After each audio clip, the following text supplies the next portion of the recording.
Unless you're one of those people who regularly clean out your junk drawer, you probably have a few paper items such as tickets, brochures, or other keepsakes kicking around your house.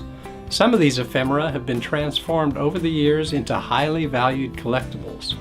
Let's talk ephemera in this episode of Half Price Books, All Things Printed and Recorded.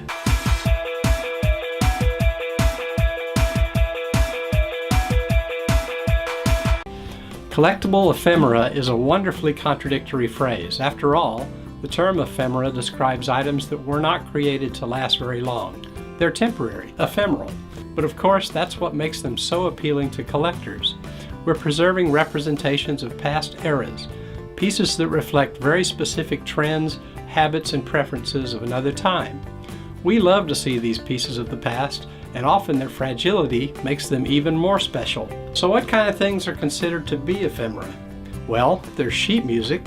By the 1800s, the piano was the instrument of choice in middle-class homes, and the whole family gathered around for a good old-fashioned sing-along.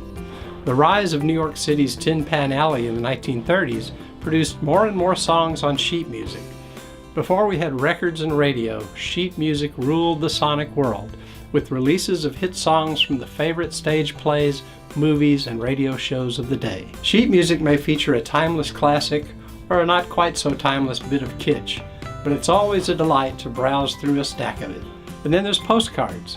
In 1861, Philadelphia printer and stationer John Charlton created the first commercially produced card. The first picture postcard arrived in France in 1870, and by the early 1900s, we were in the picture postcard's golden age.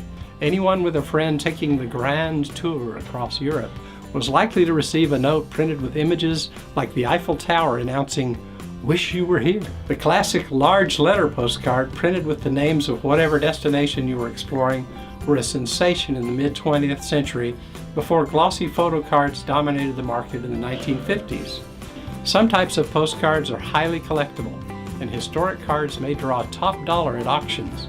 Let's face it, no one will ever get that excited about an email. And how about posters? Posters have been popular since Shakespeare's time, but it wasn't until French painter and lithographer Jules Chéret developed a three-color printing process in the 1880s that the modern poster was born.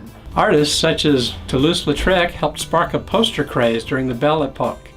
Posters may have advertised everything from bicycles to bullfights, but they were still considered a serious art form. Movie posters have featured iconic stars from Little Shirley Temple on up to Princess Leia. And by the 1960s, deliriously psychedelic posters were assaulting eyeballs with their wacky graphics influenced by Art Nouveau and Surrealism. From Muddy Waters to Billy Jack, posters reflect our culture as well as any medium. The ephemera category can include other cultural artifacts such as advertisements, concert tickets, political pins, and coffee tins.